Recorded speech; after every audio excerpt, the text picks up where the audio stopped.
First up, viewers, India and China have taken a cautious step forward on defense engagement. On the sidelines of the Shanghai Cooperation Organization meet in Kyrgyzstan, Defense Minister Rajnath Singh held talks with his Chinese counterpart Dong Jun, marking a significant high-level interaction amid ongoing efforts to stabilize ties post the border tensions. Now, regional security situation has been reviewed, defense engagement mechanisms have been discussed. There was emphasis on dialogue and de-escalation, and the focus was on peace along the LAC. The meeting focused on all of these aspects when the two leaders met. Now, let's also tell you about Rajnath Singh's warning to Pakistan, because Defense Minister Rajnath Singh has issued a very strong anti-terror warning to Pakistan. He has mentioned about Pahalgam terror attack, but it was an indirect but clear reference to Pakistan. Addressing the SCO meet, Singh asserted that terror epicenters will no longer remain untouched, highlighting India's firm shift towards decisive retaliation. Listen in. Excellencies, आज के दौर में SCO की भूमिका और भी महत्वपूर्ण हो जाती है जब वैश्विक दृष्टिकोण खंडित दिखाई देने लगा है और देश दिन ब दिन अंतर्मुखी होते जा रहे हैं।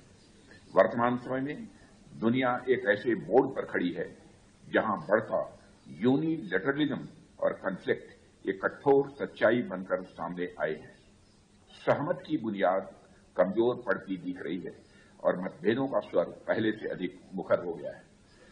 एक्सेलेंसी, हम आज ऐसे समय में एकत्र हुए हैं जब दुनिया अभूतपूर्व संकटों का सामना कर रही है। पिछले कुछ वर्षों में लगातार हुए संघर्षों ने जान माल का भारी नुकसान भी किया है और यह सिलसिला चिंताजनक रूप से जारी है। डिफेंस और सिक्योरिटी से जुड़े होने के नाते यह हमारे लिए आत्ममंथन का समय है ताकि हम इस स्थिति से निपटने के लिए प्रभावी कदम उठा सकें।